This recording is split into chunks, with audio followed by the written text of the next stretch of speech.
Is your career killing you? Very common to see this at the moment, where you are working yourself to death and quite often don't see any way out of it, and it doesn't do any good to anybody. Hard part is you don't often see it until it's too late. People might be trying to bring it up with you that you might be working too hard or what have you, but you're just trying to hit some particular goals, and until you hit those goals you don't really want to stop. But the hard part is you don't want to hit breaking point. If you hit breaking point and you burn out, then that could be it. That could be heart attack, it could be instant death. That happens. There's so many different things that could possibly happen when you hit that burnout point. And how long it lasts is anybody's guess. You know? Chronic fatigue for me, 16 years. That's a long chunk of your life to be not able to live a life and contribute. So think of it like this. There's a high performance tax if you're going to work a 50, 60, 70, 80 hour week. Every week that you do that is like a tax on your body. It is taking away a little bit of, let's say, an energy chunk. Liken it to like the battery meter on your phone. Whereas when you get a new phone, it can charge all the way up to 100% and last you maybe several days even. But a few years later, you're lucky to get through the day on that same charge. The same thing is happening with your body. So if you're going to keep pushing like that, you have to be able to find a way to balance it out with weeks that are much quieter, far more holidays. If you're going to push really hard, you've got to have periods of downtime so that your body can fully recover.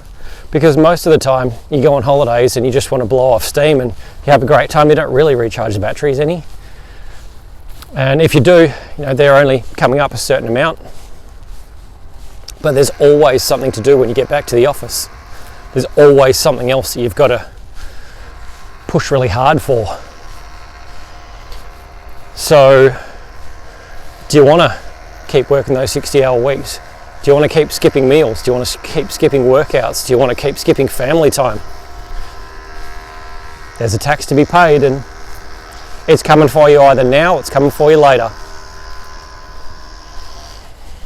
Then there's decision fatigue. So when your fuel tank is running low, you generally cannot think as clearly. You cannot make as good decisions.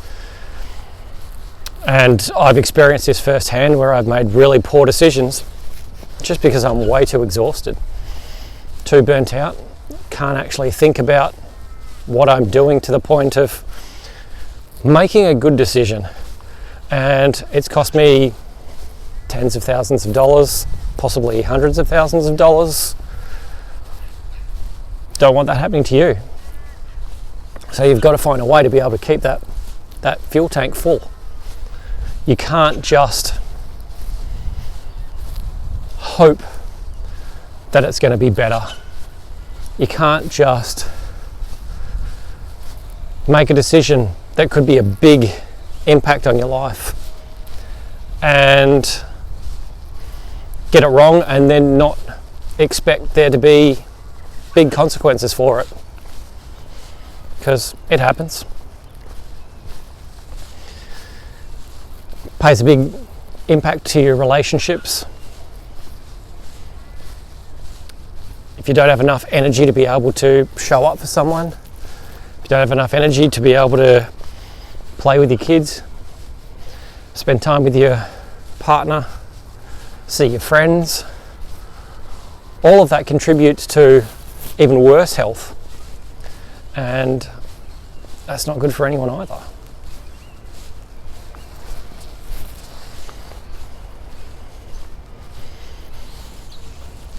Then you can get stuck in this cortisol loop as well, where cortisol, the stress hormone, if that is up way too high and it doesn't get a break, then you're just in this stress cycle constantly. Your body's under stress, even if you don't feel like it's stress. That's just your normal now, and that's what you just expect to experience every day. It's not good. It's certainly not healthy. So you've got to find some way to be able to get out of it. Getting stuck in that loop is so easy because we just get busy with our lives, busy with our work, busy with our responsibilities outside of work.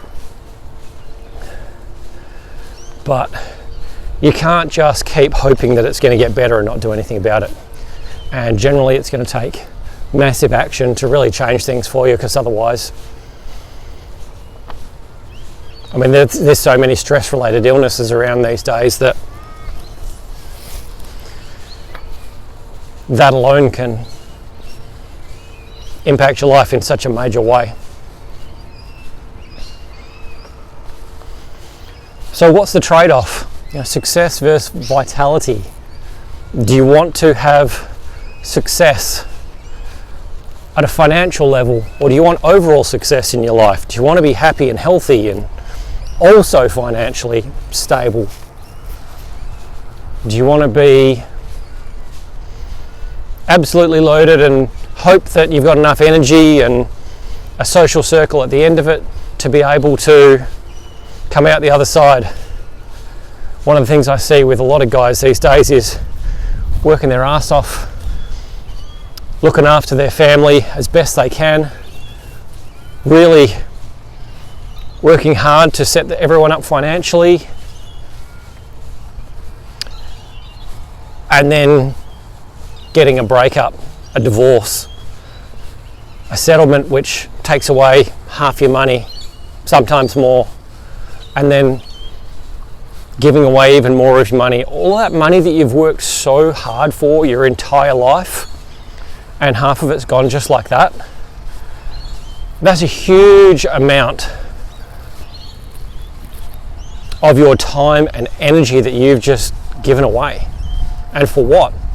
You might have broken yourself physically to be able to get to that point. I see that all the time, and unfortunately it is the reality that we're living in. So you can't afford to just not look after yourself on a physical basis. Yeah, physical health. It really needs to be of the utmost priority, because you lose that and you can lose your wealth. You can lose your relationships. You lose your relationships and you lose your wealth. You can see how this is kind of all interrelated. It's not just I have to do just one thing and I can ignore these other areas of my life. No, because if you do that, then you'll absolutely end up in turmoil as well. So what if you think about health optimization and reducing your stress and increasing your energy as wealth protection?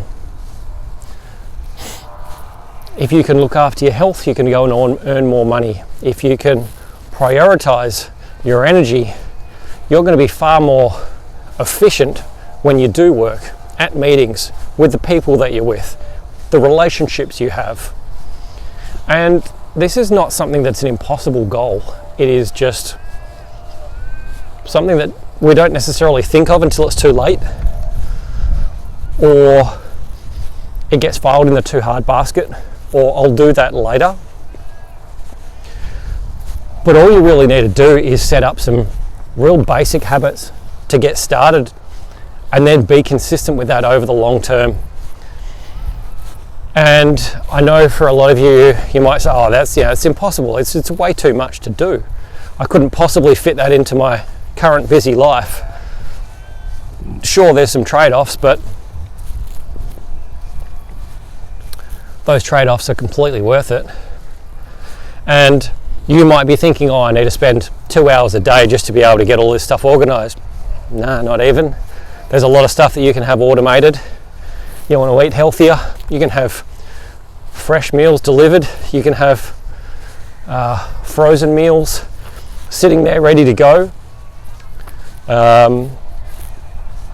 You can have somebody else organise those things for you, so your food just turns up on your desk or in your office or in your hands at a particular time every day, and you don't even think about it.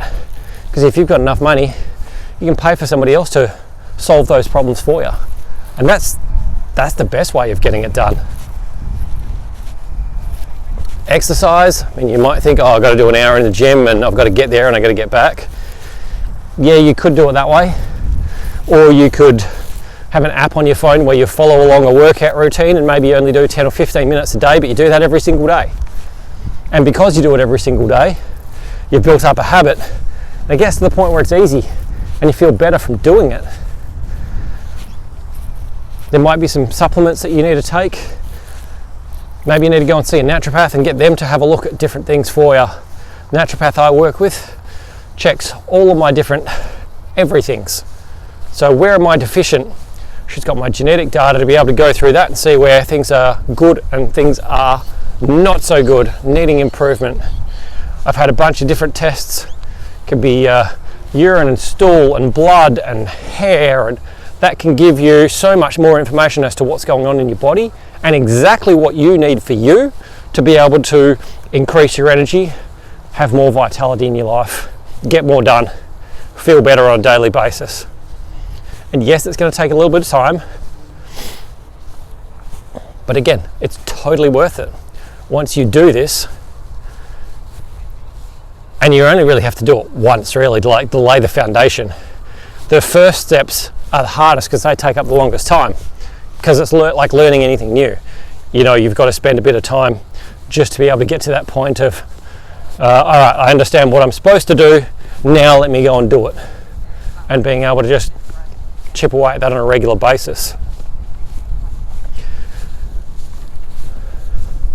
Now, stress comes in all sorts of other forms as well.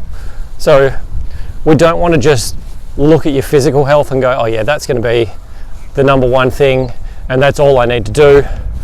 No, you still need to be able to get your mental and emotional health in order. You need to be able to make sure your finances are in order, as in you know exactly where everything is and what's going on, and you're not wasting any money, and things are protected in the best possible way so that you are good for the future.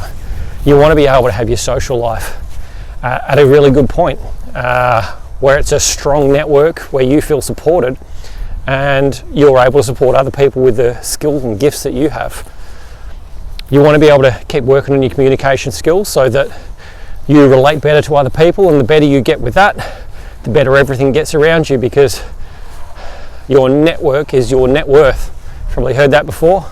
Build the skills and the people will follow. They always do. When the more people you know, well, yes, they say it's not what you know, it's who you know. More people you know, more opportunities you have, the better it is, the easier it is to be able to make money, make deals, meet amazing people, go on incredible adventures. All of that. I like to look at your career health as well. Make sure things are on track there, things are working right. Are you doing what you really want to do, or are you not? Are you doing it in the most efficient way possible, or are you wasting time throughout your day just to try and get by on the boredom, the monotony? What about your mission in life? Do you know what your mission in life is? For me, I love this stuff. I love being able to talk about this stuff. I love being able to spend time helping people work through this stuff. I've been through so much of it myself that I think it would be an absolute waste to be able to not pass on the information, not help some other people who have been in the same boat or looking down the barrel of the gun, because that's what it is. I talk about the danger zone quite often. It's like you get to this age and you're not doing anything about it, or you don't know what to do about it, you're in trouble unless you take action, and you've got to take big action. Otherwise life is going to happen, and it's going to happen in a way that you don't want it to and that you least expect, and it takes everything away. Spiritual health is another area. Can be a bit weird, but it can be just getting back to nature, getting back to you and who you are, holding on to your core values and beliefs, spending time only with the people that you really want to spend time with. Sure, religion can come into it, but if you don't believe what you used to believe, then and you're still trying to live that life, it's kind of a conflicting value situation, and that's not good either. So getting clarity on who you are, what you stand for, where you're going, what your mission is, what your purpose in life is really important to being able to live at your best health as well. And finally, you got to make sure you're making it fun, because if you're not making it fun for yourself, what's the point? What's the point of all of this? You've got to have something to look forward to every week. You've got to have some fun things to be able to do. You've got to try and laugh every day. You've got to be grateful for the life that you do have, even if you don't have everything sorted right now. There is some pretty incredible things going on around you that you could miss if you're too busy focusing on one other thing. Like this. This is where I live. 10 minutes to walk down here. I spend a lot of time down here, pretty much every day. Going for a walk, hanging out, meeting people, playing some sports, and just getting back to nature and relaxing. Sometimes I'll walk, sometimes I'll just sit.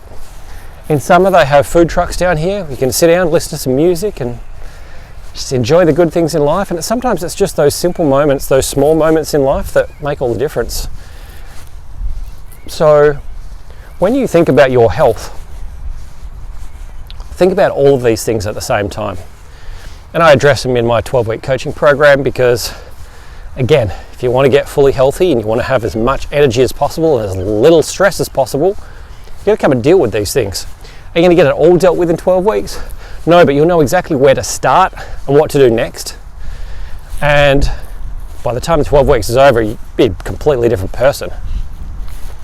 So, yeah, burnout's real.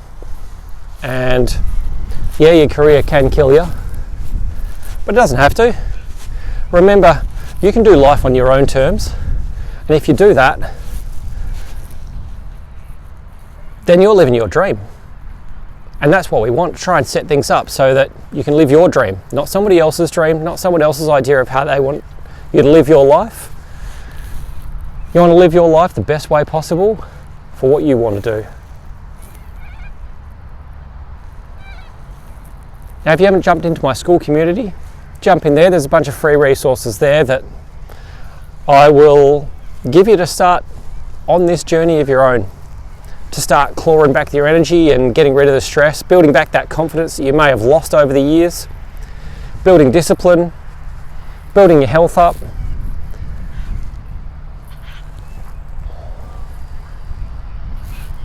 And make sure you just smile and be grateful for some of these things. Look at that. Look at that. That is just a beautiful view. That's an absolutely beautiful feeling of just standing there with the sun on me. Life is good. I hope you're appreciating it.